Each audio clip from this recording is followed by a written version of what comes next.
अस्मिन् गंगा किनारे वयम सर्वेपि छात्राः अत्र उपस्थिताः। मैं आपके मध्य में परिचय कराना चाहूँगा। आप स्वामी नित्यानंद जी आज हमारे मध्य में स्वागत है। जोरदार तालियों से सभी छात्र उनका हार्दिक स्वागत, अभिनंदन। आपका आशीर्वाद आज हम सभी छात्रों को यहाँ मिल रहा है। मित्रों, आप स्वामी जी महानिर्वाणी अखाड़े के महामंडलेश्वर हैं। आपके ज्ञान के प्रभाव में आकर, आपकी अपार शक्ति के प्रभाव में आकर आज इस भारतवर्ष में ही नहीं अपितु पूरे संसार में हजारों युवाओं ने अपना जीवन संन्यास ग्रहण कर हम छात्रों को, हम देशभक्तों को, हम सभी युवाओं को दिया है। मित्रों, आप स्वामी जी, आपके लगभग हजारों युवा सन्यासी अनेक अनेक प्रकल्पों के माध्यम से हम पूरे देश की, राष्ट्र की सेवा करने में लगे हैं। मित्रों, एक मैं परिचय कराना चाहूंगा। ऐसे ही हमारे मध्य में स्वामी तुर्यानंद जी महाराज उपस्थित हैं। जोरदार तालियों से आपका हार्दिक स्वागत, अभिनंदन। मित्रों, स्वामी तुर्यानंद जी ने युवावस्था में ही संन्यास लिया और आप यूनिवर्सिटी ऑफ मैं स्वामी तुर्यानंद जी से निवेदन करूंगा कि वो स्वामी नित्यानंद जी का परिचय हम सबके माध्यम बीच में रखें। नित्यानंदम, स्वामी जी का परिचय देना तो किसी के लिए संभव कार्य है ही नहीं। मैं कुछ पंक्तियों में केवल इतना बता सकता हूँ कि स्वामी जी के संरक्षण में, स्वामी जी की देखरेख में हमारा मिशन जो है क्या क्या कार्य कर रहा है सनातन धर्म के लिए, हिंदू धर्म की सेवा के लिए। स्वामी जी का जीवन और स्वामी जी के सभी सन्यासियों का, सभी संस्था और संगठनों का जीवन किस तरह से समर्पित है। तो स्वामी जी के संरक्षण में 1200 से भी ज़्यादा शहरों में, दुनिया भर में नित्यानंद ध्यानपीठम के केंद्र हैं। विश्व भर से लाखों करोड़ों भक्त लोग स्वामी जी के जो हैं प्रतिदिन स्वामी जी का सत्संग सुनते हैं। स्वामी जी यूट्यूब और इंटरनेट पे सुने जाने वाले दुनिया के सबसे प्रचलित, सबसे प्रसिद्ध गुरु हैं। दुनिया में सबसे ज़्यादा लोग इंटरनेट पे और यूट्यूब पे अगर किसी को सुनते हैं, किसी गुरु को फॉलो करते हैं, तो वो स्वामी जी परमहंस नित्यानंद जी को ही फॉलो करते हैं। तो आज का जो युवा वर्ग है, जैसे आप सभी लोग युवा हैं, आज का जो युवा वर्ग है, चाहे भारत का हो, चाहे विश्व में भारत के बाहर हो, वो सभी लोग स्वामी जी से सबसे ज़्यादा आत्मीयता रखते हैं, स्वामी जी की सबसे ज़्यादा सीख प्राप्त करते हैं और अपना जीवन सुधार रहे हैं। स्वामी जी का जो मुख्य संदेश है युवाओं के लिए वो है जीवन मुक्त जीवन जीना। तो इसी प्रकार से और भी सनातन धर्म की अनेक सेवाएं स्वामी जी के द्वारा हो रही हैं। हमारे भारत में कई मंदिर हैं, अनेक आश्रम हैं। बेंगलोर में स्थित स्वामी जी का नित्यानंद ध्यानपीठम हेडक्वार्टर से स्थित है। हैदराबाद, तमिलनाडु, वाराणसी, अनेक जगह आश्रम और केंद्र हैं। और हरिद्वार में भी बहुत ही शीघ्र स्वामी जी का आश्रम बनेगा। और आप सभी लोग स्वामी जी का सत्संग प्राप्त करिए और आनंद लीजिए। धन्यवाद। मित्रों, इसी संध्या काल को मैं आगे बढ़ाते हुए एक परिचय आपके माध्यम में कराना चाहूँगा। स्वामी शरदपुरी महाराज जी हमारे मध्य में उपस्थित हैं। जोरदार तालियों से आपका हार्दिक स्वागत, अभिनंदन। मैं निवेदन करूंगा विकास तिवारी जी से, जो अपने यहाँ मंडल के मंडल अध्यक्ष हैं भाजपा के, वो कृपया आएं और स्वामी जी का माल्यार्पण कर स्वागत करें। विकास Tiwari ji.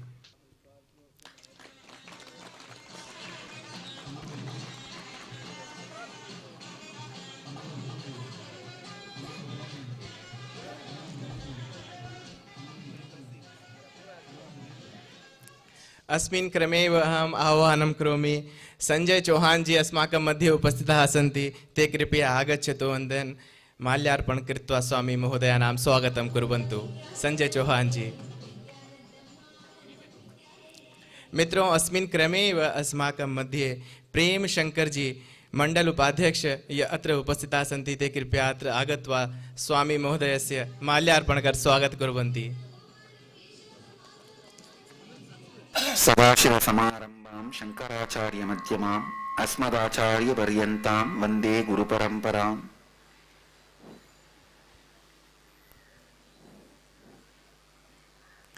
I welcome all of you with my love and respects, all the organizers, ABVP members and Bharatiya Janata Party members and Swamiji Sharadpurji Maharaj and BJP Yuva Morcha, ABVP members, Mangal Dal members, Mr. Anil Nikhil, Mr. Amar Pratap, Shakti, and Sri Yantra Mandir Kotari ji, and Pujari Maharaj, and all the sadhus, and all the youth of Haridwar and youth of India. I welcome all of you with my love and respects. Swami ji सभी लोगों का स्वागत करते हैं, प्रेम और आशीर्वाद के साथ आप सभी का स्वागत है। जितने भी माननीय गणनीय लोग यहाँ पर उपस्थित हैं, अखिल भारतीय विद्यार्थी परिषद, भाजपा के लोग और श्री यंत्र मंदिर के संचालक और माननीय संतगण, आप सभी लोग हरिद्वार के युवा और भारत के युवा वर्ग हैं, आप सभी का स्वामी जी हार्दिक स्वागत करते हैं। See, we are the youngest country in the world. We are the youngest country in the world. 60% of our population, to be exact, 57% of our population is between 18 to 40. Bharat विश्व का सबसे युवा देश है। आप सभी जानते होंगे कि 60% लोग, अगर एग्जैक्ट नंबर बताएं तो 57% लोग युवा वर्ग के हैं। उम्र 18 साल से लेकर 40 वर्ष के बीच में भारत के 57% लोग हैं। China is not a bigger power in the human resource because all Chinese are old. China, only 22% is young. See, China's population is load on that country, but India's population is strength on this country. तो चीन की जो आबादी है वो चीन के लिए एक बोझ समान है, लेकिन भारत की आबादी भारत के लिए एक मजबूत मिसाल है, मजबूत पिलर के समान है। And one more plus point we are the largest English-speaking youth country. और एक और जो बहुत बड़ी शक्ति भारत के पास है, हम दुनिया में सबसे ज्यादा अंग्रेजी भाषा जानने वाले राष्ट्र हैं। See, I am not supporting English. Knowingly or unknowingly, this has become international language. मैं अंग्रेजी का समर्थन नहीं कर रहा हूँ, लेकिन जानते हुए या ना जानते हुए ऐसा अब तथ्य बन चुका है। अब हम अंग्रेजी जानते हैं। The Indian youth is the most powerful group on the planet Earth. Bharatiya Yuva वर्ग जो है वो विश्व का सबसे ताकतवर युवा वर्ग है। The next, after the 20 years, after 2025, 2030, the world is going to be decided by Indian youth. तो सन 2030 के बाद ये देश है वो सभी निर्भर है कि उनमें जो युवा लोग जो आते हैं बाहर से उनके ऊपर निर्भर है। See, the whole America's 10% of the tax is paid by 1% of we immigrants. पूरे अमेरिका का 10% टैक्स जो आता है वो 1% भारतीय लोग जो वहां जाकर बसे हैं उनके द्वारा आता है। London, 22% of the UK's tax is paid by 2% of Indians who are living there. इसी प्रकार से लंदन यानी कि इंग्लैंड में 22% टैक्स जो वहां आता है वो 2% भारतीय जो वहां बसे हुए हैं उनके द्वारा आता है। One, Western countries are dependent on the immigrants. पहली चीज पाश्चात्य के देश पूरी तरह से जो वहां पे आबादी आती है उन पे निर्धारित है। That is why in the Western countries in politics, our people, Indian youth have started shining. इसीलिए पाश्चात्य देशों की आप राजनीति भी देखो तो वहां पे भी भारतीय युवा वर्ग आगे बढ़कर आ रहा है। Second thing, no country has so much of youth to supply to the whole world. किसी भी दुनिया के राष्ट्र के पास इतना युवा वर्ग नहीं है जो विश्व को दे सके। China doesn't have youngsters to supply to the whole world. China के पास युवा वर्ग नहीं है जो देश को पूरे विश्व को दिया जा सके। So the decision makers of the world is going to be Indian youth. तो पूरे विश्व में जो लोग निर्णय लेने वाले हैं वो भारत के युवा वर्ग के होने वाले हैं। That is why the Western countries are spending $600 billion a year to destroy all of you by brainwashing you through media. इसीलिए जो पाश्चात्य देश हैं वो प्रति वर्ष $600 बिलियन खर्च कर रहे हैं ताकि हम लोग को ब्रेन वॉश किया जा सके और गलत चीजें मीडिया के द्वारा सिखा के बर्बाद किया जा सके। Through the cinema, through the media, through the print media, through every channel, they are trying to brainwash us because you are going to be the decision makers in next 25 years. अगले 25 वर्षों के अंदर अंदर आप सभी लोग जो है निर्णयकर्ता बनने वाले हैं। इसीलिए पाश्चात्य देश प्रिंट मीडिया हो चाहे टेलीविजन मीडिया हो चाहे सिनेमा हो इन सब के द्वारा आपको दुष्प्रचार करके भ्रमित कर रहे हैं। See, you are not going to be just power in India because so much of human beings we are supplying to the whole world. You are all going to be the power center in many countries as the decision makers. तो आप सभी लोग केवल भारतवर्ष में ही ताकत का केंद्र नहीं होंगे, आप पूरे विश्व में ताकत का केंद्र होने वाले हैं, क्योंकि भारत के ही युवा वर्ग जगह जगह जाकर बस रहे हैं। That is why they are constantly brainwashing you, how you should dress, how you should have haircut, how you should think, how you should speak. In every way they are trying to penetrate their ideas into your system. इसीलिए पाश्चात्य के देश हर प्रकार से आपके अंदर अपने विचारों को डाल रहे हैं, किस प्रकार से आपको कपड़े पहनने चाहिए, किस प्रकार से आपको बाल कटाने चाहिए, किस प्रकार से आपको संगीत सुनना चाहिए। हर आइडिया जो है, हर विचार जो है, पाश्चात्य के देश आपको गुमराह करने के लिए दे रहे हैं। There are many multinational companies, especially the idea-based companies, like a media-based, ideological spreading companies. They are doing business in this country for loss. तो कई सारी ऐसी कंपनियां हैं पाश्चात्य देशों की जो नुकसान उठाने के बाद भी वो बिजनेस कर रही हैं, क्योंकि उनका कार्य यही है कि अपने जो विचार हैं उनको आपके अंदर पहुंचाएं और भ्रमित करें। They are not bothered about immediate income, but they are bothered about brainwashing a huge future of the world and taking you away from the Bharat culture.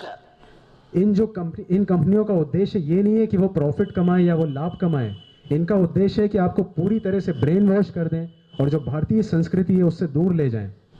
See, they know whether they want it or not, the future is going to be in your hands, the Indian youth. तो ये कंपनियां जानती हैं कि अगर वो चाहें या ना चाहें वो कुछ नहीं कर सकते, भविष्य जो है वो भारतीय युवा वर्ग के ही हाथ में होने वाला है। So please understand, the one and only thing you need to understand is don't become prey for their conspiracy. तो केवल एक बात जो आपको समझनी चाहिए वो ये है कि आप इन कंपनियों का शिकार ना बने, इनकी जो कॉन्स्पिरेसी है, जो दुष्प्रचार है, उसका शिकार ना बने। See, mainly what they are trying to give you, their lifestyle full of depression, drug and naturally death, suicide.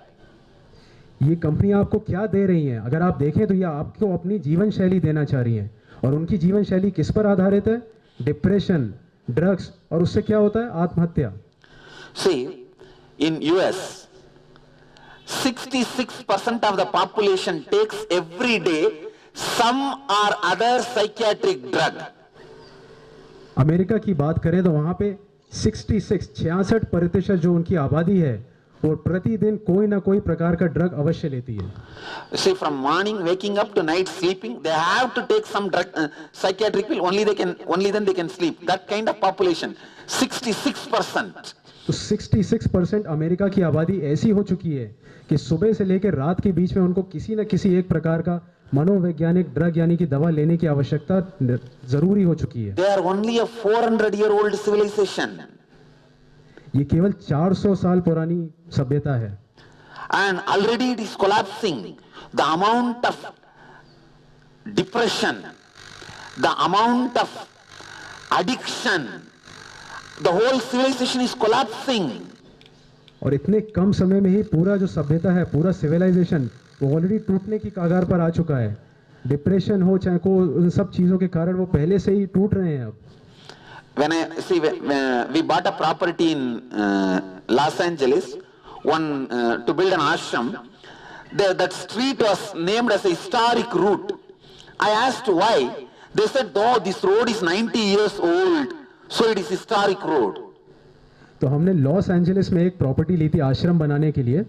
उस रोड का नाम था हिस्टोरिक रोड। तो स्वामी जी ने जब पूछा कि इस रोड का नाम हिस्टोरिक रोड क्यों है, तो उन्होंने कहा, अरे ये मार्ग जो है 90 साल पुराना है, इसीलिए इसका नाम हिस्टोरिक रोड रखा है। In our India, go to any ashram or any temple, if anything is less than 1,000-year-old, we don't even look at it. और हमारे भारत में एक तरफ आप जाइए, किसी भी आश्रम में जाइए, किसी भी मार्ग पर जाइए, कोई भी चीज 1000 वर्ष से पुरानी हो तो हम दोबारा देखते भी नहीं है। Understand, they are 400-year-old failing civilization. We are 10,000-year-old still alive living civilization. तो ये बात समझिए, अमेरिका जो है 400 साल पुराना टूटता हुआ गिरता हुआ सभ्यता है, जबकि एक तरफ हम 10,000 साल पुरानी जीवित जागृत सभ्यताएं। There are 49 civilizations, 5,000 year old. In that 48 are dead. Only one is alive. That is our civilization, Hindu civilization. विश्व में केवल 49 ऐसी सभ्यताएं हुई हैं जो 5,000 वर्ष से ज्यादा पुरानी हैं। उन 49 में से 48 सभ्यताएं पहले ही से ही नष्ट हो चुकी हैं। केवल एक सभ्यता जो अभी भी जीवित है, अभी भी जागृत है, वो हमारी भारतीय सभ्यता है। See the land you are sitting exactly this Kankal. We know for sure at least last 10,000 years human beings are living here. The Daksha Prajapati's kingdom. At least 10,000 years of record we have, human beings are living here. आज भी जिस भूमि पर आप बैठे हैं, ये कनखल की भूमि, हमारे पास इसके स्पष्ट प्रमाण हैं कि ये कम से कम 10,000 वर्ष प्राचीन जगह है। दक्ष प्रजापति की जो पूरी किंगडम थी, जो पूरा साम्राज्य था, वो इसी जगह पर आधारित था। What can we learn from them? What can they teach to us? हम उनसे क्या सीख सकते हैं? उनके पास है क्या जो हमें वो सिखाएं? So, whatever they are trying to teach us is same.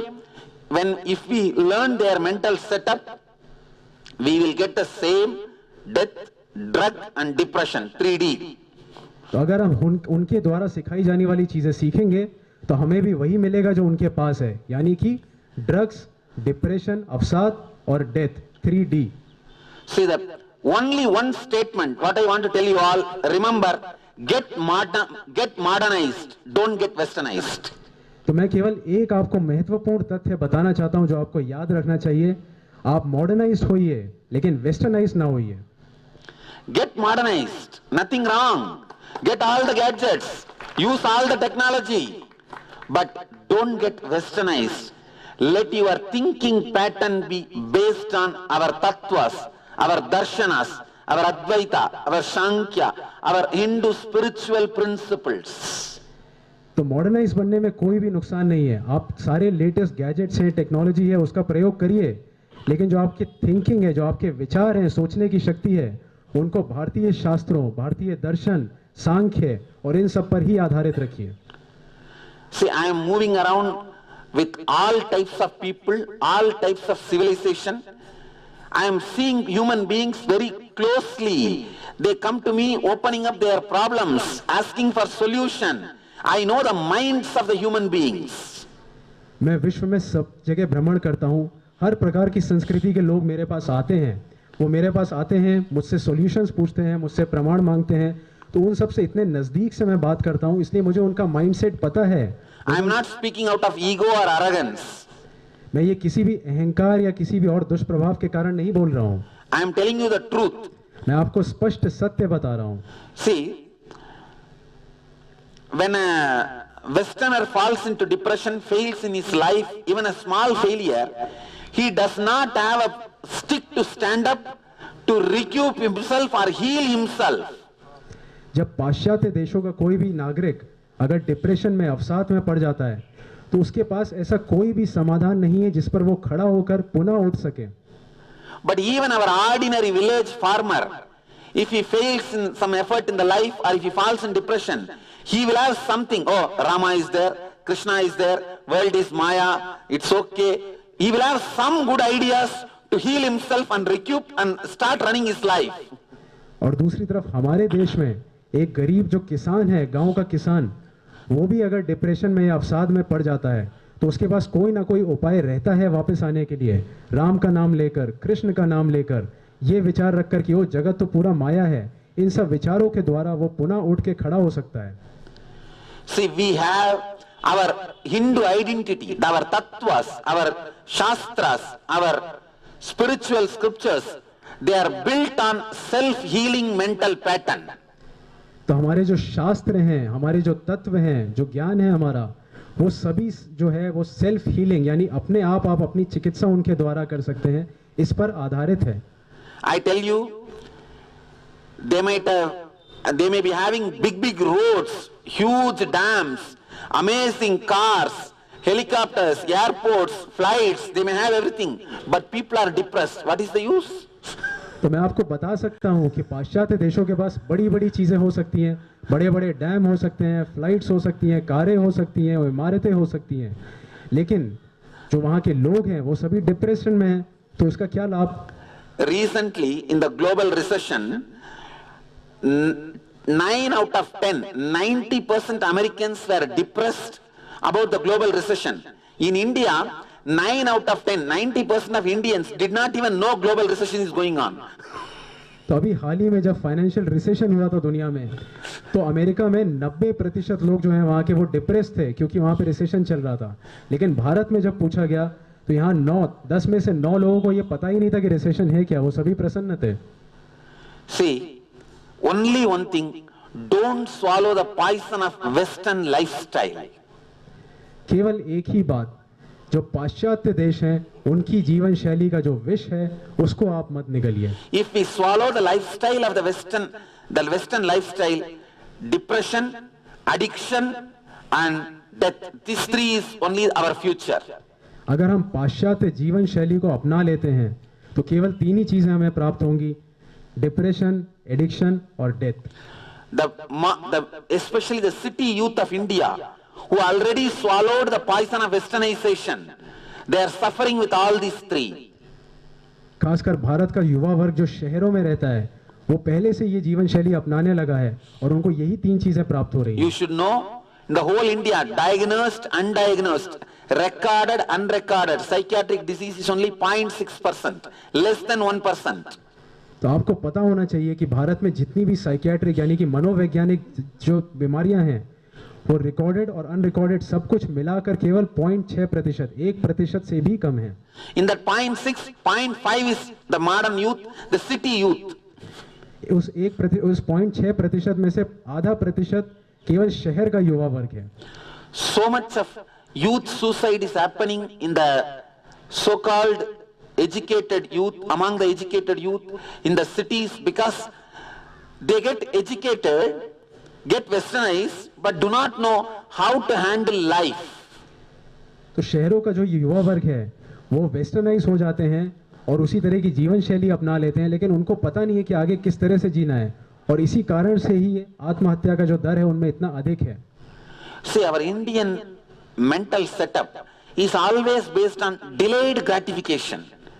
When you have a desire, we don't get agitated with the whole desire. We play with the desire, we think, rethink, plan, then go with it. But the westernization is, the moment desire comes, agitation. Come on, run behind it. तो भारतीयों का जो mindset है, जो हमारी विचारधारा है, वो डिलेड ग्रेटिफिकेशन यानी कि आराम से सोच विचार के बाद में निर्णय की है। तो हम जो हमारी इच्छाएं होती हैं उन पे उस समय एजिटेशन नहीं लाते हैं, तुरंत उत्साहित नहीं हो जाते हैं।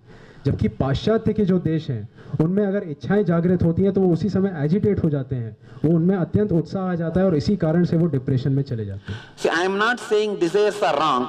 All I am saying is have enough energy and maturity to handle your desires. मैं ऐसा नहीं कह रहा हूँ कि इच्छा करना गलत है, लेकिन इच्छाओं के साथ में आप में इतनी ऊर्जा होनी चाहिए, इतनी समझ होनी चाहिए कि आप उनको पूरा कर सकें। So essence, what I wanted to tell you all today is, you can get modernized, don't get westernized.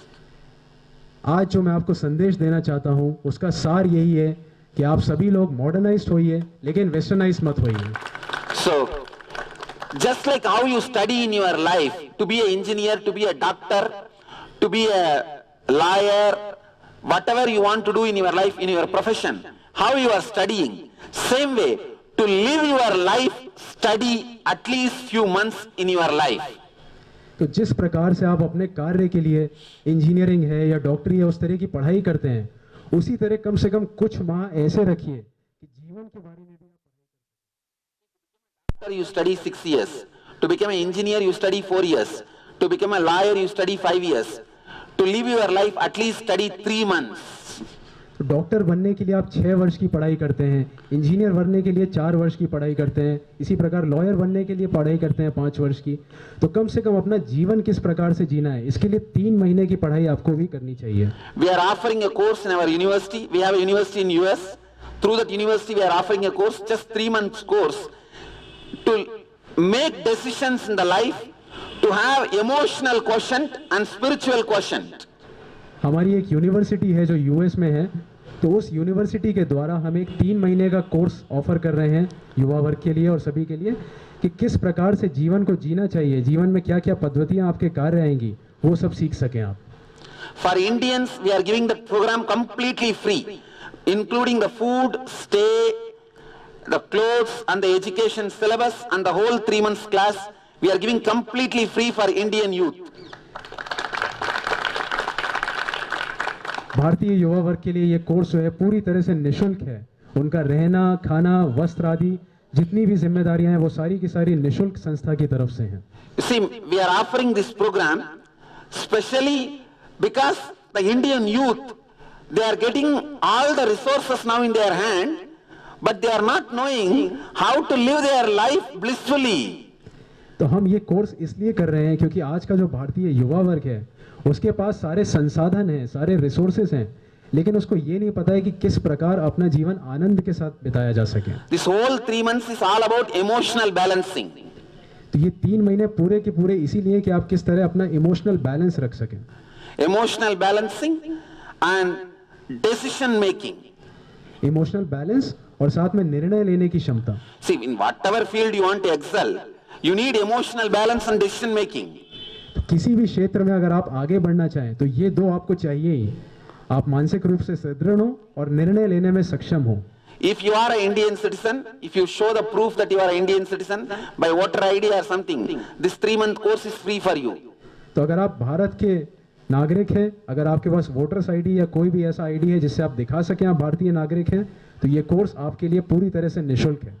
Please use this opportunity to learn emotional balancing and decision making. तो इस अवसर का आप लोग लाभ उठाइए। इमोशनल बैलेंसिंग और निर्णय लेने की क्षमता ये सीखने के लिए। It is completely based on the Hindu Advaita Vedanta. ये कोर्स पूरी तरह से हिंदू अद्वैत सिद्धांत के ऊपर आधारित है। And leadership. और नेतृत्व क्षमता। It is based on the teachings of Swami Vivekananda.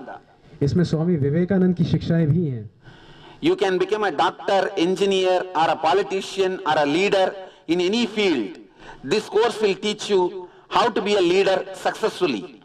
तो आप डॉक्टर, इंजीनियर, राजनेता कुछ भी बन सकते हैं। इस कोर्स के द्वारा आप सीखेंगे कि किस प्रकार से अपने उस क्षेत्र में आप सफलता प्राप्त करें।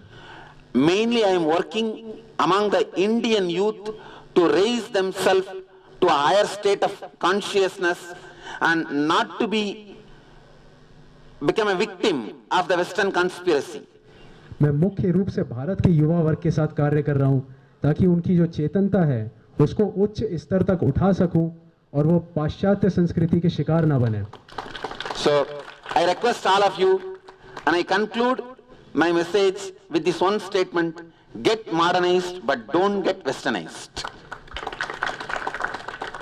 तो मैं आप सबसे फिर से अनुरोध करता हूं और मैं अपना आज का भाषण समाप्त करूंगा इसी एक स्टेटमेंट, इसी एक पंक्ति के साथ कि आप सभी लोग मॉडर्नाइज तो होइए लेकिन वेस्टर्नाइज ना होइए। So soon if we start the ashram in Haridwar, we will offer the course in Haridwar also. तो बहुत ही शीघ्र हम जब हरिद्वार का आश्रम शुरू करेंगे ये कोर्स हम हरिद्वार में भी उपलब्ध कराएंगे। धन्यवाद। I thank you all for being here. My blessings to all of you. Be blissful. मैं आप सभी का धन्यवाद देता हूं यहाँ आने के लिए। आप सभी को मेरा आशीर्वाद है। आनंद में रहिए। Let you all achieve, experience, live, express, radiate, share and explode in eternal bliss. Nityananda. Nityananda Dhyanapitham, Nityananda Nagar, off Mysore Road, Bidadi, Bengaluru. Phone 08027279999. www.nityananda.org. www.youtube.com/Life Bliss Foundation.